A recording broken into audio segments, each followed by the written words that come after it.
segunda palestra da tarde, Adriano Alto, já é nosso conhecido, então bem-vindo novamente, né? Dispensa apresentações agora. E palmas também. Uma boa palestra. Saudar também o Pargueneias, nosso reitor, que está aqui, nos visitando também na universidade. Que todo mundo seja acolhido novamente com o senhor, Padre. Obrigado. 30 minutos máximo de fala, porque está todo mundo já com a cabeça já em casa, lá está no jogo, né? Então, bom, hoje o tema é falar um pouquinho sobre o que é fake news, né? O que é fake news, como é o posicionamento da igreja diante disso. O tema, então, é verdade, desinformação e testemunho. A igreja frente às fake news. Então, aqui a gente já tem um contexto, mais ou menos, do que eu pretendo falar. E uma das coisas interessantes é que dentro do cenário da opinião pública, a igreja é uma das instituições mais queridas para essa realidade. Quando eu começo o curso de comunicação, todo semestre, né? Em um dos momentos eu falo para os alunos que existem 3 instituições, 3 temas que sempre chamam a atenção e sempre dão engajamento, ibope, o que você quiser chamar. Igreja, futebol e política. Ainda mais quando se envolve os 3 temas num único lugar, aí a potência é elevada ao cubo, né? Então, esses são os 3 temas mais comuns. E sobre a igreja, existem muitas especulações, muita coisa que se cria, né? Mas o objetivo aqui não só falar sobre o fake news em relação à igreja, mas em relação à desinformação, a igreja diante desse cenário que nós vivemos, que não é somente sobre a igreja, não é somente sobre os assuntos ligados à religião, sobre a fé, mas é num contexto geral. A desinformação, ela é, de uma certa forma, ampla, né? E a desinformação acontece também, hoje, pelo um grande excesso de informações. Então, a sociedade contemporânea, né? Pode ir. Então, a sociedade contemporânea vive, então, uma transformação na circulação de informações. Se durante séculos a escassez de informação era um problema, hoje o desafio é totalmente o oposto. Nós temos um excesso de informações. Se você habilita ainda a notificação no seu telefone celular, você se vê diante de uma realidade de uma grande quantidade de informações que, de uma certa forma, nós não conseguimos administrar. O sociólogo Manuel Carcel afirma que nós estamos inseridos em uma sociedade em rede, caracterizada pela centralidade dos fluxos informacionais na organização da vida social, econômica e cultural. E aí ele diz o seguinte, no livro A Sociedade em Rede, que eu aconselho, é uma indicação de uma literatura, que é muito bom que, embora o livro seja de 96, mas ele traz um pouco a realidade que nós estamos vivendo agora. A informação é a matéria-prima da nossa era. E, de fato, até nós costumamos dizer, quem tem a informação tem todo o poder. Bom, então, o aumento da informação hoje nos coloca numa condição de nos perguntarmos não qual é a informação, mas para que você possa sobreviver e, de uma certa forma, ser presença, de uma certa forma, ter o mínimo de conhecimento, um mínimo de clareza diante de uma enxurrada, de uma quantidade excessiva de informações, não é a informação que você procura, mas quais são as perguntas corretas que você deve fazer no cenário que nós vivemos hoje. Porque se você tem uma noção da pergunta correta que você precisa fazer, você sabe o direcionamento e o caminho que você vai tomar para as informações corretas. Claro, aqui, né, recordar o seguinte, de uma das realidades, que a informação, esse aumento de quantidade de informações, não necessariamente ele vai produzir conhecimento. Porque excesso de informações, de fato, não coloca ninguém numa condição de estar bem informado. E a opinião pública, ela pode não ser bem elaborada, ou melhor, ou pior, né? Pode até nem ter uma opinião formada sobre aquela realidade. Embora hoje, a realidade que nós vivemos hoje, o que as redes sociais, o que esse movimento todo deu, né, às pessoas que elas não tinham? Qual foi o poder que as pessoas passaram a ter a partir desse ambiente digital que nós estamos vivendo? Qual o poder que vocês acham que as pessoas passaram a ter que não tinham antes? Logo, o que elas têm? Voz, exatamente. Então, o grande poder que hoje as pessoas têm é a voz. Nas redes sociais, todo mundo é expert em tudo, todo mundo tem uma opinião sobre qualquer assunto, todo mundo se vê no direito de fala sobre qualquer argumento, só que muitas vezes, na grande maioria, nós vivemos hoje também de segmentações. O fato de eu estudar comunicação não me dá o direito de falar sobre determinadas áreas da comunicação, porque não é a minha área de pesquisa. O fato de eu ser padre não me dá direito de falar tudo sobre teologia, porque eu fiz teologia na faculdade, mas não sou teólogo, não sou filósofo, não sou canonista. Então, eu preciso consultar um especialista dessa área. Tanto que, às vezes, quando surgem algumas dúvidas, eu ligo para um canonista que eu conheço e tiro as dúvidas com ele. Ou um biblista, etc. Então, só que o problema hoje é que, de uma certa forma, como as pessoas não tinham, né, voz, elas passaram, então, a ocupar esses espaços de forma, muitas das vezes, desequilibrada.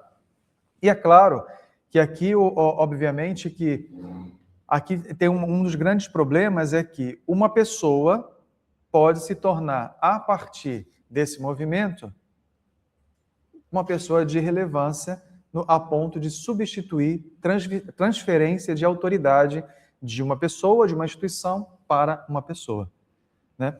Então, isso acontece muito, agora com muita regularidade. A CNBB é campeã nisso, né? Muitas pessoas acabam tornando-se mais relevante em falar da CNBB do que a própria CNBB, do que a própria instituição. Por isso que o nosso trabalho hoje, dentro das redes sociais da CNBB, é tornar ela cada vez mais clara, daquilo que falávamos ontem, né, sobre a linguagem simples, tornar mais objetiva e mais acessível e próxima das pessoas. E, a partir disso, fazer com que a comunicação da CNBB... Não estou fazendo propaganda da CNBB não, tá, gente? É só porque é onde eu trabalho. Então, eu tenho que falar do meu lugar de fala, do meu lugar de conhecimento. Então, o nosso papel principal é fazer com que as pessoas tenham empatia, se identifiquem. Então, nós tiramos tudo aquilo que diz respeito, falamos da instituição, mas quando nós falamos da instituição, nós falamos da instituição pessoas.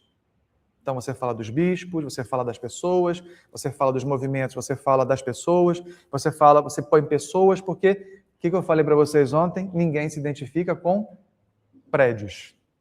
Ninguém se identifica com ideias. As pessoas se identificam com histórias, com pessoas. Tem uma terminologia que eu acho que vale a pena depois, principalmente os seminaristas, quem vai ser padre.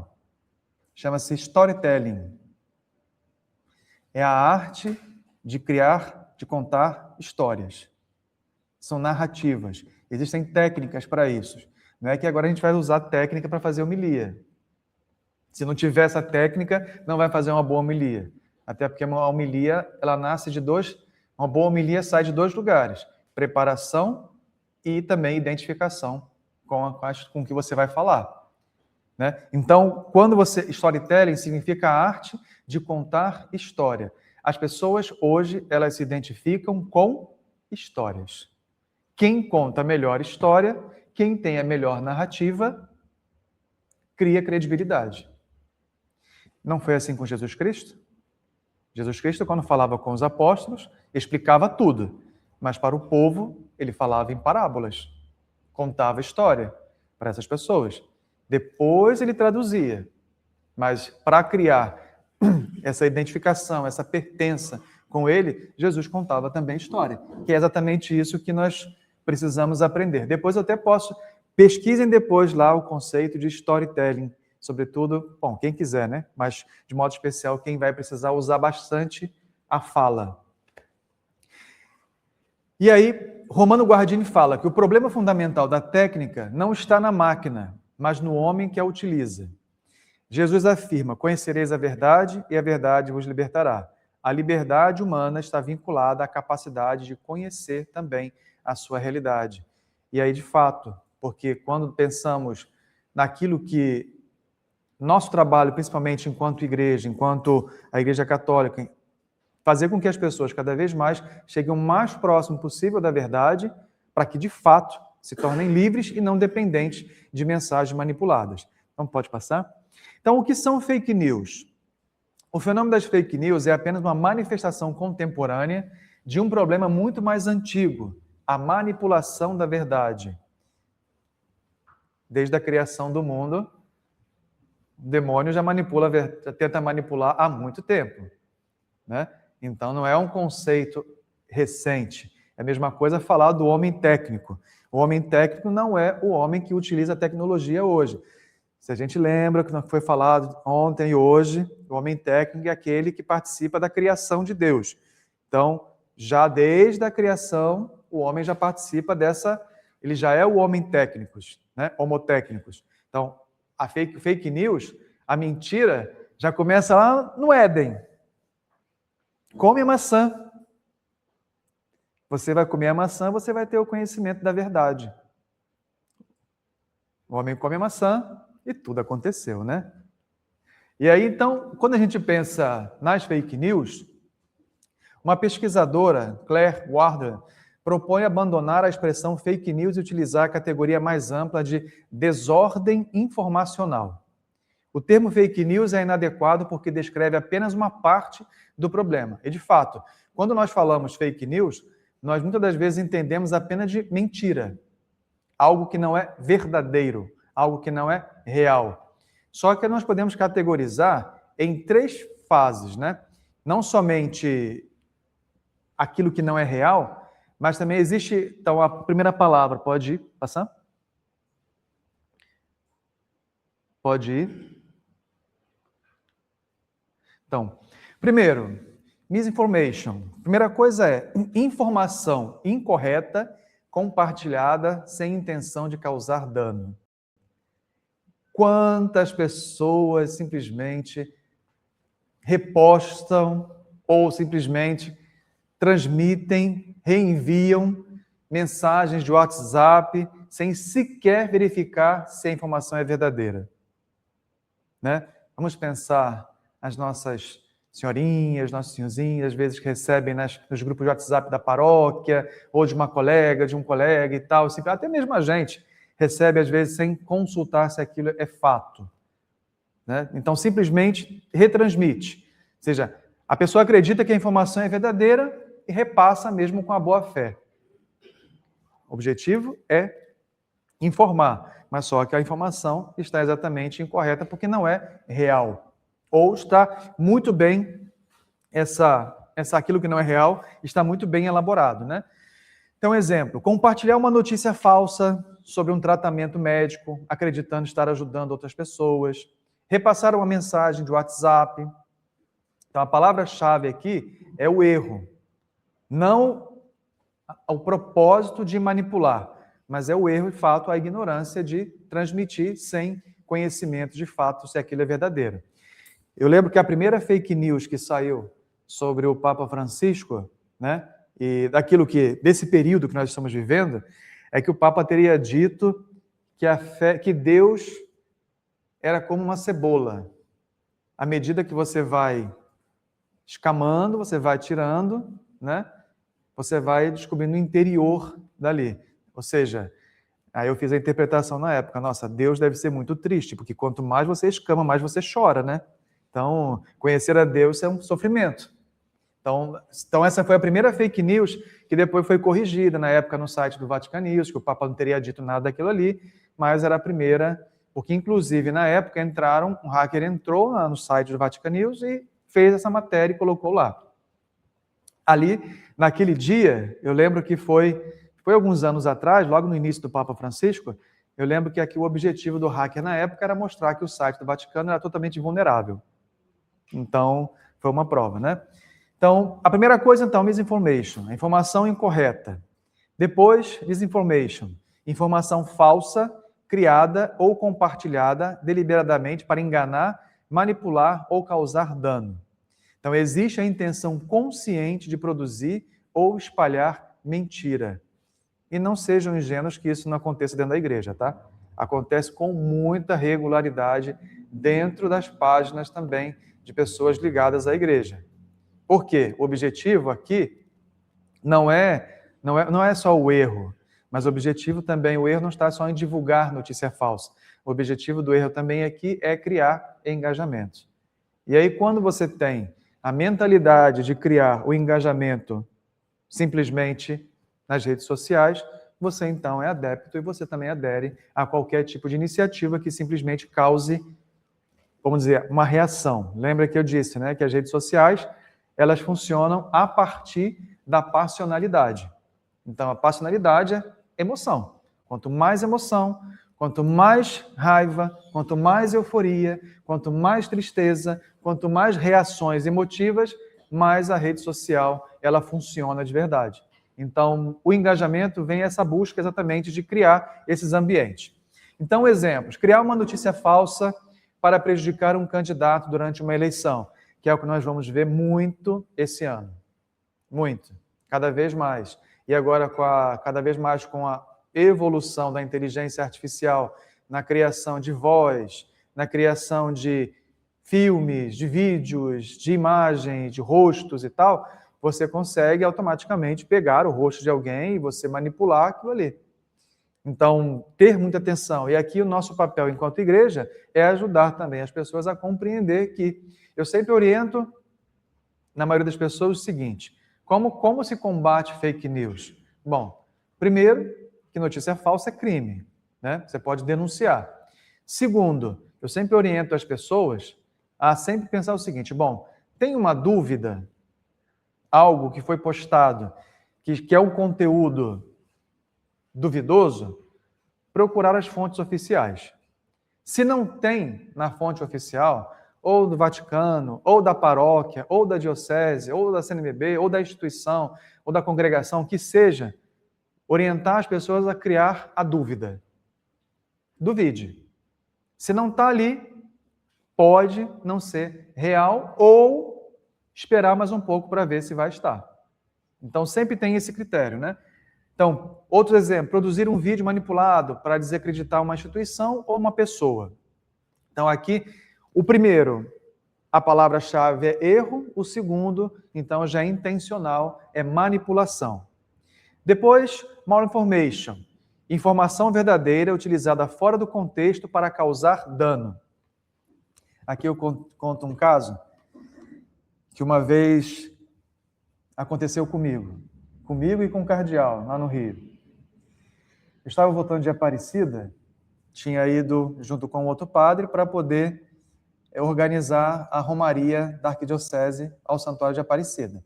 Era um dia de muita chuva, estávamos na estrada, e o Dom Orani me ligou e me fez a seguinte pergunta: por acaso você me transferiu de diocese? Eu já meio que até encostei o carro com medo de o que aconteceu, né? Eu disse, não senhor. Então olha as redes sociais da arquidiocese. Aí eu parei o carro, fui olhar, e nós tínhamos um colaborador que ele trabalhava comigo, e ele pegou uma foto bonita do cardeal, o cardeal estava se preparando para uma procissão fora da catedral, nos Arcos da Lapa, e ele estava, acho que todo bispo tem essa característica, né? Enquanto para descansar, segurando o báculo e fica apoiado, né? Então, ele estava apoiado, enquanto esperava a procissão se organizar para começar, e a foto fizeram desse ângulo que pegava a catedral de fundo. Era uma foto bonita até. Ele parado aqui assim, olhando para frente, em direção à catedral. Ele postou essa foto e pôs uma frase embaixo. A frase dava a entender que ele estava se despedindo da arquidiocese. Aí pensem, o núncio ligou para ele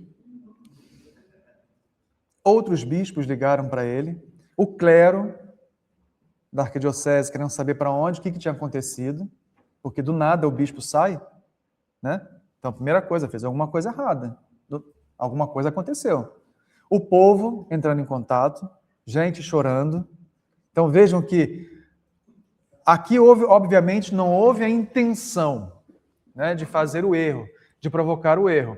Houve a intenção da beleza, bonita, a foto, botou uma frase lá, mas não olhou o contexto, né?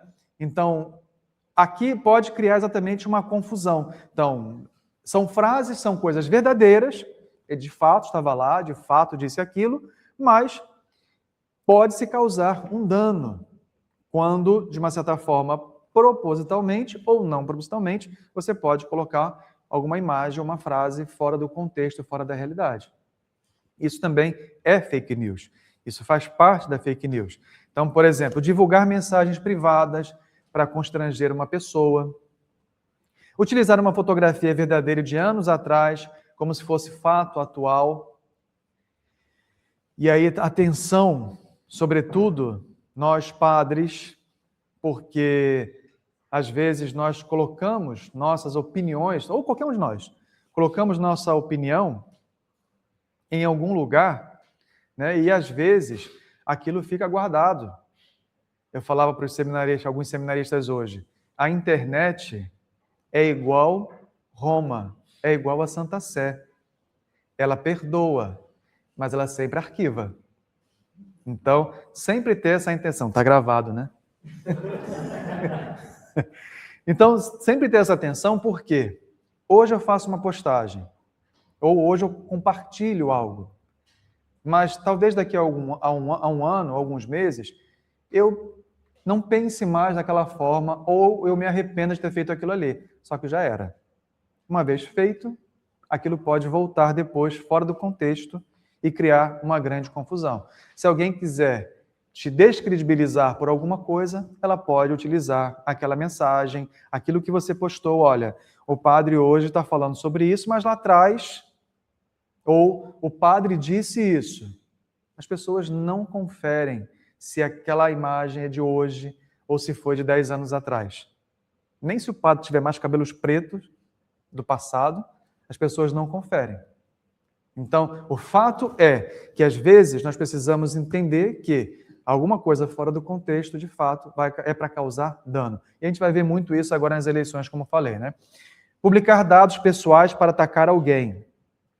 E aí também, dentro dessa realidade de criar, né, mensagens manipuladas, o Papa Francisco foi o que mais sofreu nesse tempo, né, na igreja que nós estamos vivendo, foi um dos que mais passou por isso, né? Quantas vezes as pessoas diziam que o Papa tinha falado isso ou feito aquilo.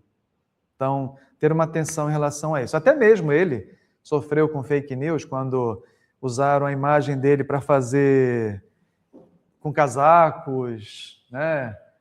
A Vogue Internacional postou a foto, inclusive, com um possível estilista, né? Porque o casaco que o Papa estava usando era um casaco normal que normalmente costuma se usar no inverno europeu. Mas o Papa nunca usou um casaco daquele. Então, vejam que a ideia é exatamente manipular a imagem. Então, o primeiro, erro. O segundo, manipulação. E o terceiro, exploração. A informação é verdadeira, mas ela pode ser usada de forma maliciosa. Quando a sociedade perde a capacidade de distinguir a verdade e mentira, torna-se vulnerável à manipulação. E aí nós podemos pensar a aplicação pastoral, né? Por que nós acreditamos em notícias... Não sei se está escrito ali. Falsas. Ou seja, então, quando pensamos exatamente nessa realidade, para a igreja, os 3 fenômenos são preocupantes, porque afetam a confiança, a comunhão e a busca da verdade. O Catecismo da Igreja Católica nos ensina que a mentira consiste em dizer o falso com a intenção de enganar. Por isso, a desinformação não é apenas um problema técnico, mas uma questão moral. O Papa Francisco recordou que a melhor vacina contra a falsidade é deixar-se purificar pela verdade, para o Mensagem Mundial para o Dia das Comunicações de 2018, né? Então, essa pergunta fundamental, por que nós acreditamos em notícias falsas, né? O jornalista e teórico de comunicação, Walter Lippmann, oferece uma das explicações mais importantes. Segundo ele, primeiro definimos, depois nós vemos. Tem uma cena, eu sempre vou a Brasília, quando vou a Brasília eu vou na segunda-feira, normalmente quando eu não vou no voo das 9 da noite, 9h30, eu vou no de 5h30 da tarde. E é o voo que os parlamentares também vão para Brasília. A cena é uma representação desse livro de Walter Lippmann. Por quê? Walter Lippmann era um sociólogo que ele explorou muito a questão da opinião pública na área da política. Como ele chamava que as pessoas constroem uma opinião apenas daquilo que elas têm acesso à informação, não aquilo que de fato é. Então, quando eu entro no avião, eu vejo lá partidos que, na frente da câmera, na frente das redes sociais, se degladiam. Mas ali, sentado na primeira classe, nos primeiros bancos, né, na parte comfort dos aviões, interagem com muita tranquilidade, falam de projetos, falam sobre coligações, sobre unidades, não sei o que e tal. Então, é a perfeita história, de fato, de que nós montamos, na grande maioria das vezes, o autor ele fala que nós montamos, então, essa opinião pública, formamos essa opinião pública apenas daquilo que nós temos acesso. E, de fato, as pessoas não vivem em contato direto com a realidade, ela vive em contato com imagens mentais da realidade e hoje, muitas das vezes, construído pelas próprias redes sociais. Vivemos aquilo que o autor fala de um pseudo-ambiente, ou seja, reagimos mais às representações que fazemos do mundo do que do mundo em si, ditamente. Essa percepção é reforçada atualmente pelos algoritmos. A intuição vem primeiro, o raciocínio estratégico depois. Primeiro, você vem a emoção. Depois, você para, quando algumas pessoas param, para refletir se de fato é aquilo ali. As pessoas geralmente acreditam porque desejam acreditar. A emoção precede a razão. Já o prêmio Nobel Daniel Kahneman demonstra que utilizamos frequentemente o chamado sistema de rápido, intuitivo e emocional. E o pensamento crítico é lento, analítico e reflexivo. As fake news exploram precisamente os atalhos cognitivos humanos. A verdade, então, na perspectiva cristã. A cultura contemporânea frequentemente reduz a verdade à opinião individual. A tradição cristã propõe algo diferente. A verdade não é apenas um conceito. E aqui é algo que, de fato, é muito forte, né? O Papa Bento XVI, ele falava muito isso, que o ser humano passa a vida na busca da verdade. E falava bastante sobre sentido, né? O ser humano passa a vida na busca de sentido da verdade. E essa verdade, na época da Jornada de Madrid, o Papa falou aos jovens: a verdade, o sentido de vida que vocês procuram tem um nome, é uma pessoa. Para nós, também, a verdade, de fato, que deve direcionar a nossa comunicação, que deve orientar a nossa opinião, é a verdade de uma pessoa, que é Jesus, que ele fala: eu sou o caminho, a verdade e a vida. Então, a compreensão cristã da verdade, ela é profundamente relacional. Para Santo Agostinho, ele falava: não sair de si mesmo, volta para dentro de ti, no homem interior habita a verdade. São Tomás de Aquino define a verdade é a adequação entre o intelecto e a realidade. Ou seja, a verdade existe independentemente dos desejos humanos. E, mais uma vez, o Papa Bento XVI afirmava: sem verdade, a caridade cai no sentimentalismo. A verdade não pode ser separada da caridade, nem a caridade da verdade.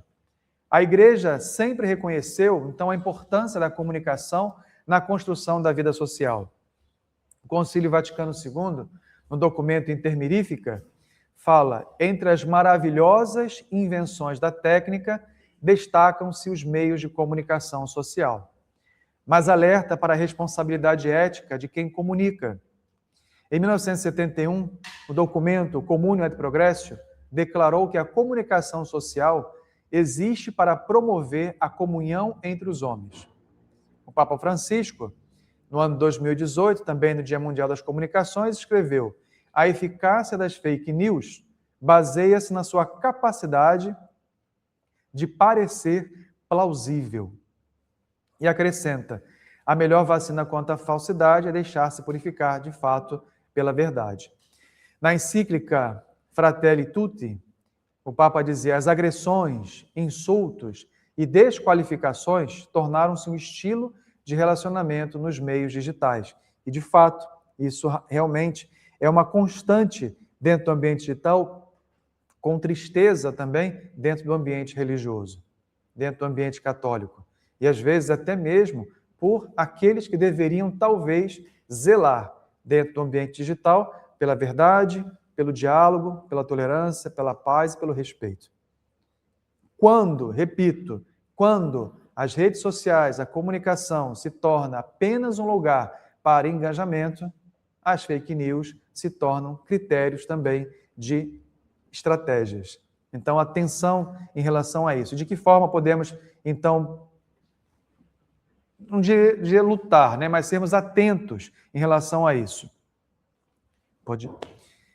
O testemunho cristão, diante das fake news, né, a resposta cristã à desinformação não é apenas intelectual, ela é existencial. O cristianismo não se expandiu inicialmente por estratégias comunicacionais sofisticadas, expandiu-se pelo testemunho. E aí, mais uma vez, do que falava ontem e hoje de manhã, o que é comunicação? Na palavrinha. Relação. Como se cria relação? O que a relação deve criar para acontecer comunicação? Encontro. Para ter o encontro, tem que ter empatia. Para ter empatia, a relação tem que produzir sentido. Se não tem sentido, não tem relação. E se não tem relação, não tem a comunicação e, obviamente, então não tem a interação. Então, o testemunho, ele passa muito, e aqui, obviamente, né, se formos pensar nos diversos testemunhos que nós temos, aqui eu coloco, obviamente, Santa Dulce dos Pobres, mas se pensarmos dentro da nossa realidade, da nossa diocese, das nossas paróquias, das congregações, da universidade, a quantidade de testemunhos que podem ser verdadeiras narrativas contra a fake news. Né? E nessas narrativas, elas de fato não precisam, hoje a semiótica, o estudo da semiótica, mostra que os signos, os sinais, são textos, de fato, escritos, que contam uma história. Se você for pensar, por exemplo, quando nós pensamos em narrativas, vocês lembram quando o Papa Francisco subiu à Praça de São Pedro, no período do isolamento, sozinho, né? Aquele dia, final de tarde, pedras molhadas, chuvoso, aquele homem de branco subindo aquela rampa, sozinho, aquela música de fundo, o mundo inteiro acompanhando. Foi a transmissão, na nossa história, nossa geração, com o maior número de audiência, com a maior audiência do mundo, do nosso tempo. No final, lá quando virava, você via no fundo, né, as sirenes, as ambulâncias, polícia, bombeiro, que eram as pessoas que poderiam, que deveriam, que obrigatoriamente tinham que estar no trabalho, que a vida não podia parar, né? E essas pessoas precisavam estar ali. Então, essa narrativa, você não precisava falar absolutamente nada. A imagem em si, ela já construiu uma narrativa de um homem. Aí depois, obviamente, que muitas histórias saíram. Um homem que carregou o mundo nas costas. Naquele momento, o Papa estava carregando o mundo de fato nas costas. Quando ele para de frente da cruz de São Marcelo, ali em frente na Basílica de São Pedro, a chuva fina caindo no Papa e na cruz. A câmera, todo aquele pensar. E aí, vejam como que é a criação de narrativas, né? Essa criação do Papa, essa narrativa sobre o Papa Francisco, mas teve uma outra também. Toda a narrativa que foi criada quando o Papa Bento XVI renunciou. Tudo, desde o momento em que ele saiu do Vaticano, acompanhando até Castelo Gandolfo, toda foi pensado passo a passo para que, sem precisar dizer nada, a história fosse contada naquela narrativa de imagens. Então, percebam que o testemunho, as imagens, hoje elas contam muita coisa quando você, de fato, constrói uma bela narrativa. E essas imagens é que vão, muitas das vezes, ir contra as fake news das diversas formas, das 3 formas que nós já vimos aqui. O Papa São Paulo VI escreveu: o homem contemporâneo escuta com melhor boa vontade as testemunhas do que os mestres. Ou se escuta aos mestres, é porque eles são testemunhas. E aí o Papa Francisco, uma vez no encontro com o Dicastério da Comunicação, ele disse exatamente isso. Quem deseja fazer comunicação, trabalhar com comunicação, antes de tudo, deve pensar no testemunho. Quem não estiver disposto a testemunhar, é melhor que não faça. Porque o testemunho precede qualquer discurso. Quando nós olhamos Jesus Cristo, mais uma vez, o testemunho de Jesus, o encontro, as relações que Jesus tinha com as pessoas, precedia qualquer fala que ele falava, que ele fazia. Antes de Jesus falar alguma coisa, ele fazia, ou a sua própria presença já acontecia. Quando ele cruzava o caminho de alguém, ou alguém permitia que ele cruzasse seu caminho. Então, o testemunho conta muito diante desses momentos essa quantidade excessiva de informações que as pessoas, de uma certa forma, tendem a rechaçar por causa do cansaço. Na tradição bíblica, testemunhar significa tornar visível uma verdade através da própria vida. O teólogo von Balthasar afirmava: a verdade possui uma forma que deve ser contemplada antes de ser explicada. Ou seja, o testemunho precede o discurso. Num contexto de crise de credibilidade, o maior argumento da Igreja continua sendo a coerência entre a fé e a vida. São Paulo exortava: vivendo a verdade na caridade. Não basta dizer a verdade, é preciso comunicá-la de forma verdadeiramente humana. A inteligência artificial, então, inaugura uma nova etapa da história da comunicação. Pela primeira vez, máquinas conseguem produzir conteúdos que simulam capacidades humanas complexas. Um filósofo, Luciano Floridi, afirma: estamos vivendo uma revolução comparável à invenção da imprensa. A inteligência artificial modifica a maneira como produzimos conhecimento, tomamos decisões e construímos uma percepção da realidade. Jaron Lanier, um pesquisador, dizia que os algoritmos moldam gradualmente a maneira como pensamos. E aí, obviamente, que nessa realidade em que nós pensamos a criação das narrativas, a imagem, a credibilidade, como vai sendo construída ou desconstruída, a inteligência artificial tem um grande peso hoje na sua utilização. A era do capitalismo, o desafio não é apenas tecnológico, ele é antropológico. O Papa Leão XIV recordou na Magnificat Humanitas que a inteligência artificial deve permanecer subordinada a essa dignidade humana, ao bem comum e à verdade.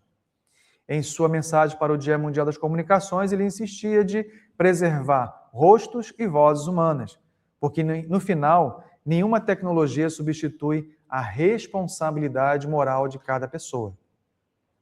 Aquilo que perguntava, sobre a responsabilidade, sobre a conduta da inteligência artificial, mais do que evolução tecnológica, aqui também é ou evolução da moral, ou, de fato, um retrocesso daquilo que se constrói através de bases éticas e morais. A Igreja não é chamada a combater fake news. Ela é chamada a ser sacramento da verdade em uma cultura marcada pela confusão informacional. O cardeal Ratzinger uma vez falou: a verdade não se impõe senão pela força da própria verdade. É diante da desinformação, o testemunho diante da desinformação, o testemunho continua sendo a forma mais credível de comunicação do Evangelho.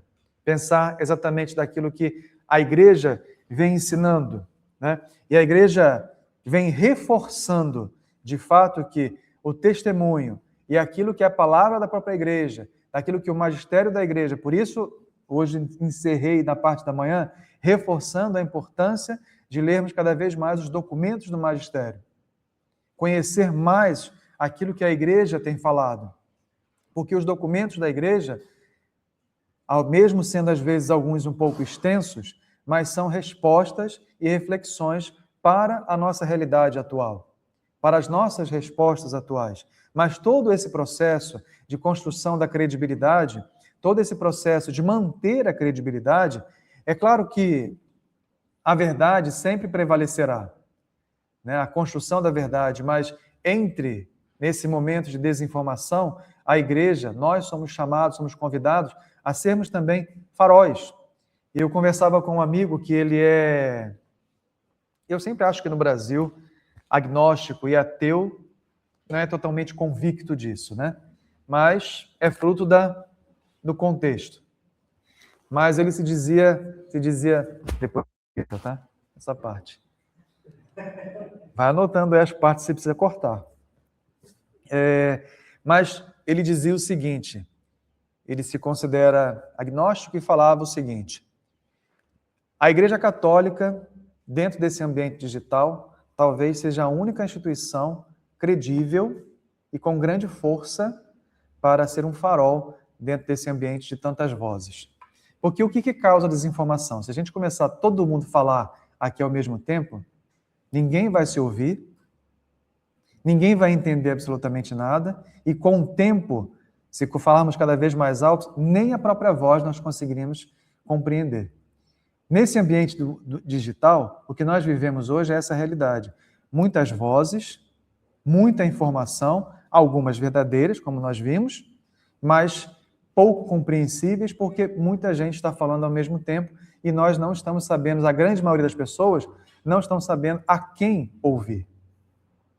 Claro, a gente escuta, nós temos aqueles que são as referências, o Papa, mas dentro de uma comunidade, às vezes, de periferia, dentro, às vezes, de uma comunidade do interior, às vezes a voz não é do Papa, mas é da pessoa que está próxima daquela realidade daquela pessoa. Então, no WhatsApp, ou nas redes sociais, ou no boca a boca. Então, por isso que a igreja, eu sempre costumo dizer nas formações, nas dioceses, de que quando a igreja se priva de falar, alguém vai ocupar o lugar dela para falar por ela. Então, nós precisamos ser essas referências nesses discursos, daquilo que é nosso. Quando um médico, imaginemos que um CEO, né, um empresário de uma Coca-Cola da vida, ele aparece postando uma foto tomando uma Pepsi. Não tem coerência o discurso. Logo, ele tem que falar daquilo que é a sua área.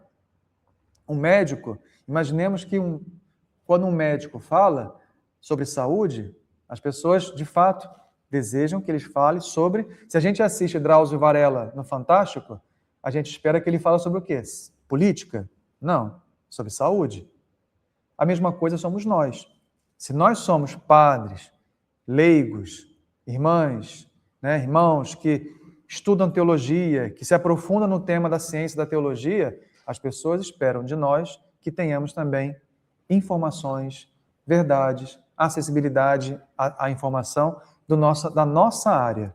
Não que a gente vá falar sobre medicina, que a gente vá falar sobre... Pode até se especializar numa outra área, mas principalmente se espera que a gente fale sobre a verdade da nossa realidade. Então, é um desafio para todos nós, diante de uma realidade em que muitas pessoas falam, e aí um grande risco que acontece é a transferência de autoridade. O que é uma transferência de autoridade? Transferência de autoridade é quando uma pessoa, uma instituição ou alguém se torna, de fato, mais relevante do que uma autoridade. Um exemplo, um influencer pode se tornar mais relevante, a sua fala pode se tornar com mais autoridade do que o próprio bispo local, do que o próprio ordinário. Ou um aluno pode tornar-se mais relevante do que a própria palavra de um reitor de uma universidade. Ou, numa instituição, uma pessoa pode se tornar mais relevante do que o próprio presidente da República. Então, isso chama-se transferência de autoridade que as narrativas constroem. Então, percebam que, diante do combate às fake news, é preciso sempre, como diz a palavra de Deus, ser simples como a pomba, e não só prudente, mas eu costumo dizer, ser astutos como a serpente. Utilizar, de fato, aquilo que nós temos disponíveis para ser utilizado como técnica, mas lembrar que a história do cristianismo, daquilo que nós temos, todas essas... Pode ir? Saiu a síntese escrita errado ali. Volta um pouquinho. Mais uma. Aí. As nossas histórias, elas são por si só um combate natural a qualquer inverdade ou manipulação da verdade. Então, valorizar exatamente isso e ajudar as pessoas a compreender essa realidade. É aquilo que, mais uma vez, recordando aquilo que o Papa, o cardeal Ratzinger falava, né? A verdade não se impõe, senão pela força da própria verdade. Ele dizia também, e assim concluo, dizendo que a fé, a mensagem do Evangelho é uma proposta. E como proposta, ela encontra força na verdade do que ela de fato é.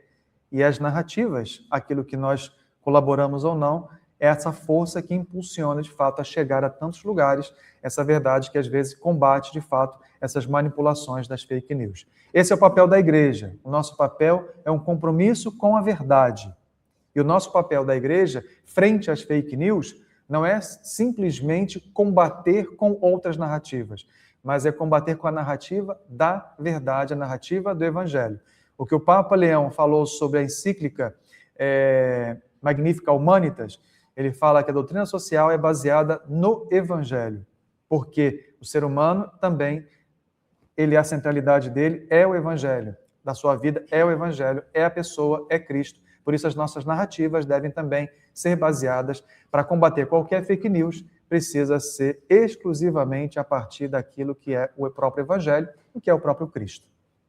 Então é isso, gente, que eu tinha para colaborar sobre essa reflexão. Então, obrigado.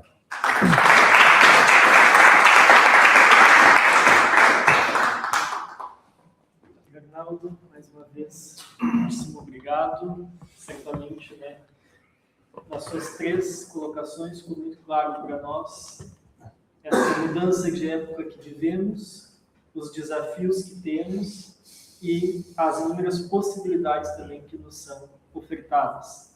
E a igreja, como vimos com o senhor, está muito preparada, tem muita base, muito conteúdo para enfrentar tudo isso. Basta que a gente, né, pegue isso para nós e consiga transmitir. Habite essas tecnologias, estes espaços, né, e humanize, como o senhor falava, sobretudo pelo testemunho. Né? Tínhamos aqui a irmã Dulce trazendo isso para nós.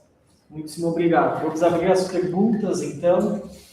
Teremos algumas. Assim, mais uma contribuição, quando ver a tua opinião. O leigo, ele tem um espaço hoje que, se nós pensarmos em tempo, história, ele tem pouco tempo. Né? Se a gente pensar ali, Vaticano II, 1965, final, em termos de história, a gente sabe que as coisas estão caminhando. Né? Que, talvez as gerações que já não estão mais aqui vão ver algo que nós vimos no começo. Né? Mas esse espaço, como tu colocas assim, nós temos a convicção de ser esse testemunho, de buscar na fonte do magistério ideias que, como até a gente conversava outro dia, o magistério já superou, como a gente pode falar, a gente falava da salvação das almas, mas existe também todo um discurso de fé pelo medo, né, pela culpa, e a gente sabe que isso, a igreja como magistério, ela superou, e a gente tem um outro discurso, mas até que ponto que o leigo tem espaço para ser passado um testemunho de convicção, quando, diante assim, de padres midiáticos e às vezes inseridos na tua própria diocese, né, tem um espaço muito maior, não pela instituição, mas pela credibilidade do povo. O povo de Deus acredita muito mais, né, no que o padre diz do que no que o leigo diz. A gente pegar até dentro do clero, assim, o povo acredita mais, às vezes muda de fila para comungar, quem está o ministro ou é o diácono, né? Então, esse espaço assim, é um grande desafio, eu vejo, assim, um grande desafio. Então, sei lá, de repente eu ouvi a tua opinião um pouco sobre isso, mas realmente não é algo assim tão na nossa mão, de leigo, poder realmente ocupar esse espaço com convicção e fazer o que tem que ser feito. Olha, eu vejo da seguinte forma, é claro que no inconsciente coletivo das pessoas, a figura eclesiástica, ela tem um peso diferenciado, né?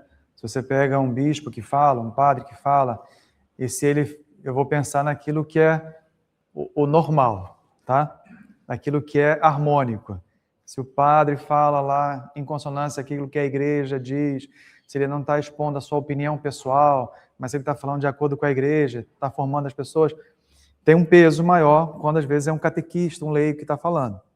Mas no dia a dia a gente não pode pensar, é claro que as redes sociais, ela é um espaço que hoje potencializa muito a comunicação, né? Esses testemunhos, essas falas. Mas o leigo ele tem um papel essencial, até porque a gente conversava sobre isso na quinta-feira, né? A igreja, a maior participação são de leigos, né? E os leigos estão em lugares estratégicos que os padres e os religiosos não estão. Se você pensar no hospital, se você pensar num tribunal, se você pensar a vida operária, muitas das vezes ali os religiosos não estão, os padres não estão, mas os leigos sim. Então, a questão hoje é que nós temos que separar duas realidades: o protagonismo com o testemunho. Porque se você for pensar no testemunho, eu tenho lá, por exemplo, conheço uma senhora, Dona Aninha, que ela não sabe ler nem escrever, mas dentro da comunidade, ela é um testemunho de credibilidade, que o que ela fala, até quando ela manda o pessoal sair porque ela quer limpar a igreja, né, é uma força entre a comunidade. Então, isso é testemunho. Agora, quando eu quero ter um protagonismo, aí eu entro, de fato, numa disputa entre padres, freiras, leigos, que muitas das vezes disputam espaço dentro desse ambiente.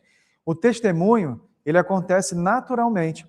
E aí, quando a gente pensa, por exemplo, na participação dos leigos, muito antes do Concílio Vaticano II, quando o Papa Pio XII estimulava, né, a Liga Jovem na política, tantas outras realidades, tantos outros movimentos que foram surgindo na igreja, lá na época de Napoleão, quando a imprensa começou a ser, quando Napoleão começou a expulsar, né, monges e freiras dos monastérios, começaram a surgir as livrarias, e as livrarias começaram a surgir, e os papas começaram a estimular que os leigos escrevessem mais na política, escrevessem livros, fossem para a imprensa, estimulassem. Claro, a igreja foi passando por momentos diferentes de compreensão, de comunicação de imprensa, mas muito antes. Então, assim, dentro do dia a dia da igreja presente no mundo, é o leigo que faz.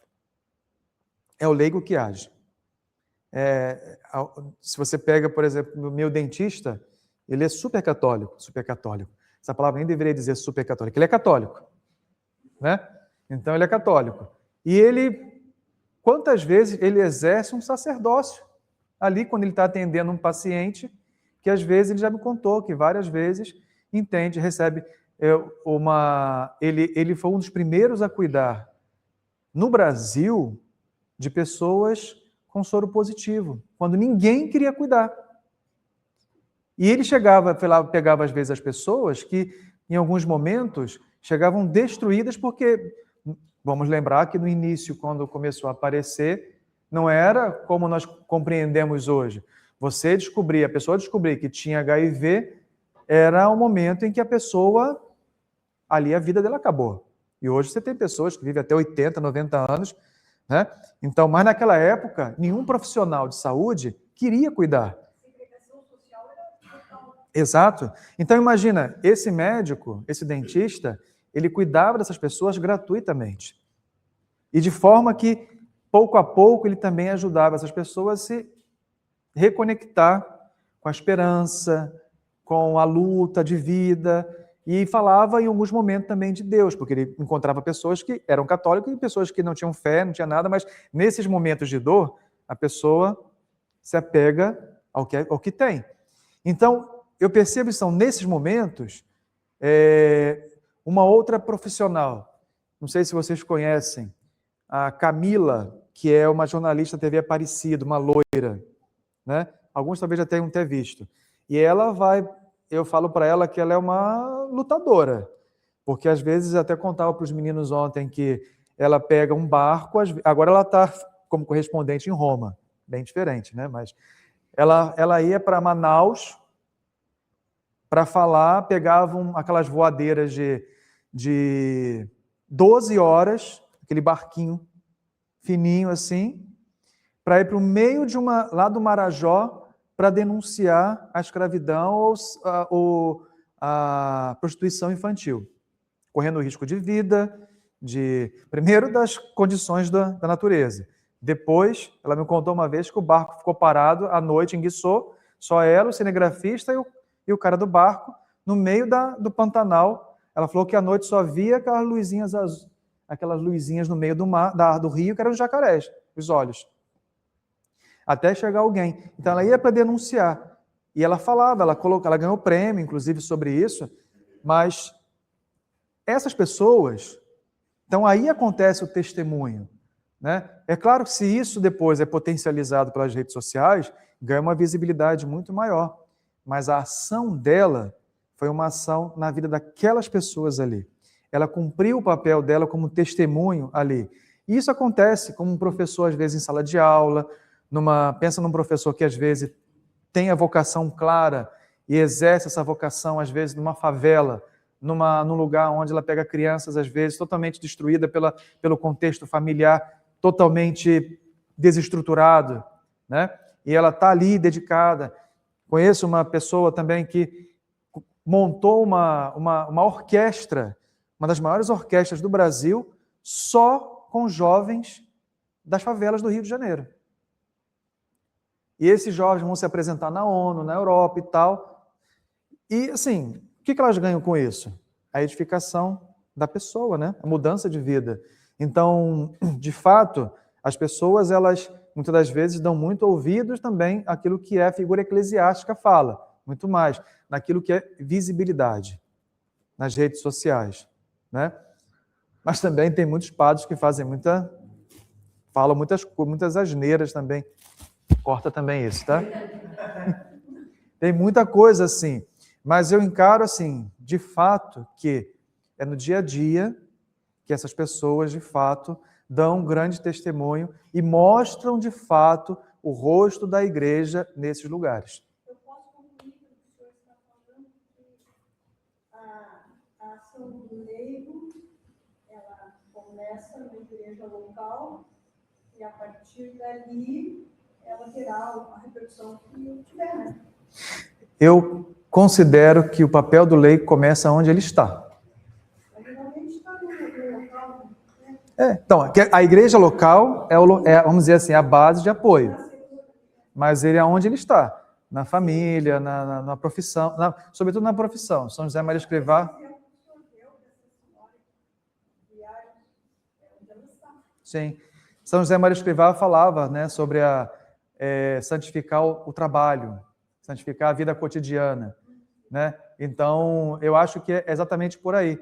Porque às vezes nós, de uma certa forma, o discurso às vezes é de que precisamos alcançar grandes searas. Mas Jesus não começou com grandes searas, né? Jesus começou com um lugar pequeno. Mas temos que, obviamente, ser essa voz, concordo, ser essa voz nesse lugar.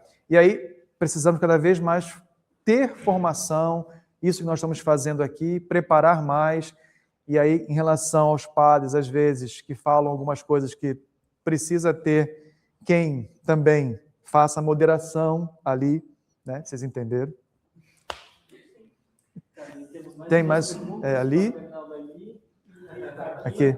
Tá. Tereza, então, para a gente encerrar, faz a pergunta e depois pode ser fácil. Fechando ou prefere um outro cara? Vamos ver as perguntas, então.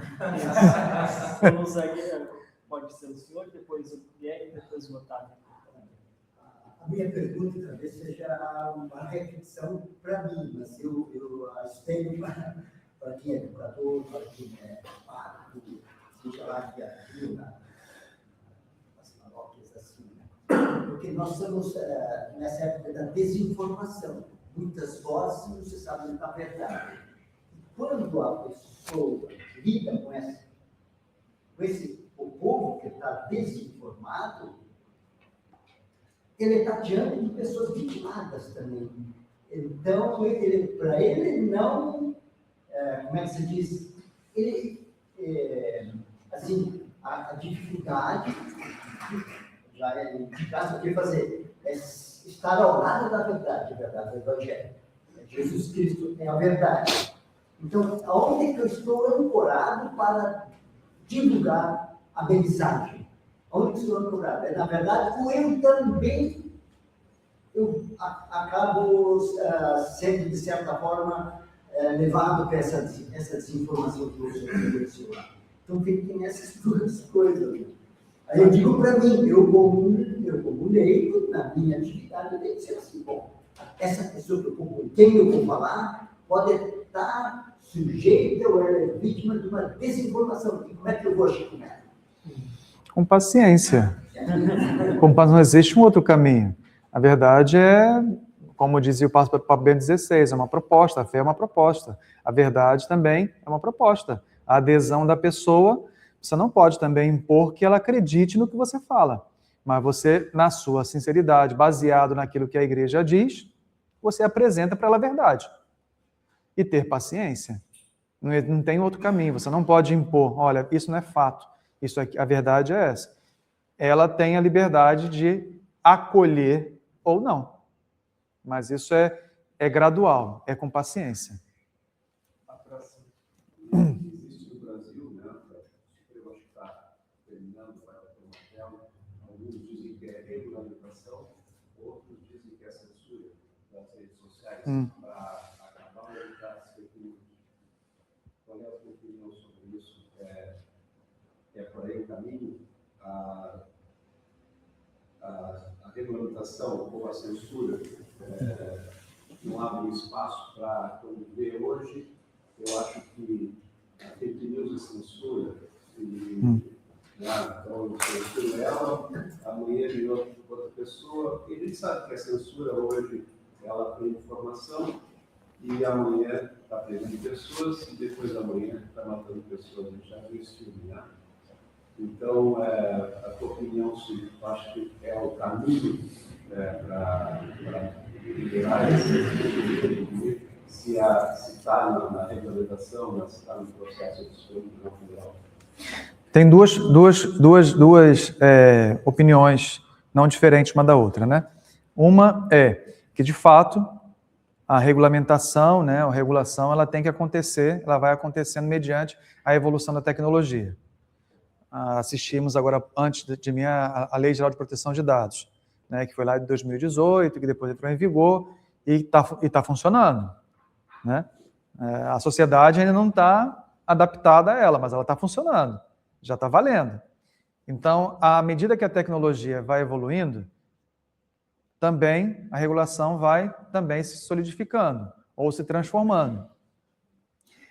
E, obviamente, que algumas ações precisam ser feitas para evitar também, porque quem cria fake news já sabe que está na irregularidade. Então, normalmente, quem cria fake news propositalmente, não aquele primeiro que nós vimos que passa o erro sem intenção, né? Mas quem cria sabe que já está na irregularidade. Então, ele precisa ser advertido ou punido por aquilo ali.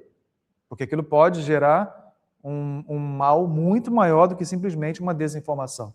Pode chegar também hoje a um mal físico, né? A integridade pode ser comprometida de algumas pessoas. Então, eu acho que não precisa ser, de fato, algumas regulações precisam acontecer. Só que aí, primeiro, também, paralelo a isso, é preciso, mais uma vez, formar as pessoas para habitar esse ambiente. A educação ela é essencial para isso. Por isso que, paralelo a isso, por exemplo, o ECA, né, que é o Estatuto da Criança e do Adolescente, tem formado bastante, indo às escolas, secretarias de educação, para dar formação, para poder auxiliar. É um trabalho grande, às vezes lento, mas é um trabalho, a educação ela é essencial para isso. Regulação, sim. Educação, sim. A censura, não. Acho que o país, o mundo já mostrou na história que toda vez, qualquer tipo de censura sempre foi prejudicial ao ser humano. Porque a censura, ela pode vir carregada de ideologia. Então, a censura, normalmente, ela traz em si a ideologia de quem criou a normativa. E aí não é, quando você tem uma censura, uma ideologia, ela não é uma lei para todos, é uma lei para alguns. Então, ter esse cuidado é muito importante. Então, eu sou favorável da regulação evoluir, como a Lei Geral de Proteção de Dados, do uso de imagens, a fake news, obviamente, tem que ser punido, e a pessoa tem que ser punida de fato, né? Só que é aquela coisa, né? A contravenção ali já acontece há muito tempo.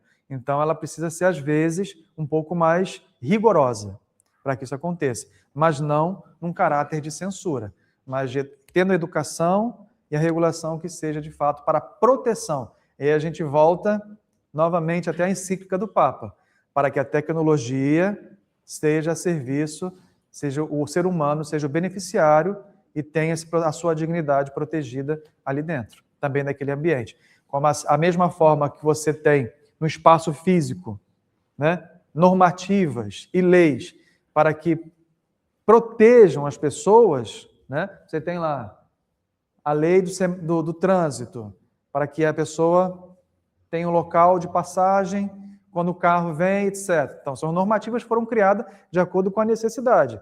Dentro do ambiente digital, a medida da necessidade vai sendo criada também. Mas reforço que tem que ser através também da educação e não de uma certa censura, de fato. Obrigado. Otávio, a última pergunta para a gente poder encerrar. Com relação ao testemunho, eu gostaria de saber, de uma forma, isso se relacionando com o meu contexto universitário. Eu, diante de determinadas situações, que, por exemplo, alguma fala que vai de desencontro com a minha fé, eu optar por não questionar, por prezar a condução da aula, a relação com o docente ou com o companheiro que falou, ou pensando também na aula, mas assim, pensando na minha formação, seria omissão da minha parte e, ao mesmo tempo, falta de testemunho? Ou eu poderia... Como eu deveria me comportar? A sua dúvida é a dúvida de todos os alunos católicos de muitas universidades. Dos meus alunos, alguns alunos também, alguns jovens da igreja, às vezes com alguns professores que são politicamente tendenciosos, sofrem porque se ele vai contra o professor, às vezes, injustamente, também vai em cima, através de um ad bacum, né? Através da nota, ou através da pressão da autoridade. Existem várias formas de você dizer a mesma coisa. Vários modos. Então, é a prudência. A prudência, às vezes, num debate, você pode ter um espírito acalorado, aí tem que tentar manter uma certa tranquilidade, partir para a racionalidade, né? E, é claro, depois estudar bastante para, na prova, sair bem, né? Tem que garantir a nota, né? Mas, principalmente, diante de às vezes, de um momento hostil dentro, ou de um debate dentro da sala, você tem que pensar o seguinte: bom, o professor é aberto ao debate, né? E aí você tem todo o direito de expor a sua opinião. E aí, se o professor, de uma certa forma, não entender, ou partir, de fato, para a ideologia de... Tem um livro, Revolução dos Bichos, né? Que fala que todos são iguais, mas uns são mais iguais do que os outros, né? Então, se na sala também acontece isso, você tem que ter um certo cuidado, porque também, às vezes, a pessoa com quem você vai falar, ela não quer ouvir.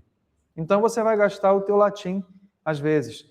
Então, mas, assim, em alguns momentos, professor, eu gostaria de dar a minha opinião, mas conhecendo o professor, saber como é que é. E certamente terão outros momentos que você terá a oportunidade de testemunhar a verdade. Então, a verdade sempre vai prevalecer, uma hora ou outra, mas se naquele momento, às vezes alguns alunos entram em crise porque ficou com medo de falar na hora, ou não ficou nervoso, está nervoso, não conseguia articular a palavra certa. Não se preocupe, não tenha medo. E também tenha paciência com você também. O momento certo vai chegar e quando você tiver que testemunhar, isso vai acontecer, né? Se você tem facilidade para falar, professor, equilibradamente, com serenidade, fala. Se o professor não concordar, ok, professor, só estou emitindo a minha opinião. E pronto, acabou. Tranquilidade, tá? No final você tem que se formar também. Então, agradecer novamente, okay. Né? Chegamos ao final então, do nosso Razão Diálogos para o Nosso Tempo. É uma grande alegria termos a presença do senhor aqui conosco, uma das representatividades mais fortes aí do Brasil para falar sobre Nossa esse Senhora. tema nossa, Nossa. dúvidas, né?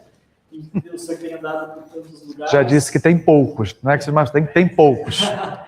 Não, imagina. Tem andado por tantos lugares e ter dedicado um tempo para estar aqui conosco, certamente também nos alegra muito.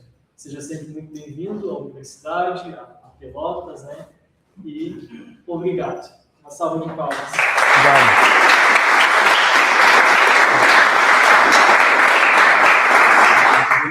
No espaço acadêmico, nós encerramos agora e agradecemos, eu estava falando aqui rapidinho com a irmã, agradecemos a instituição da Manutá, que fizeram presente, né?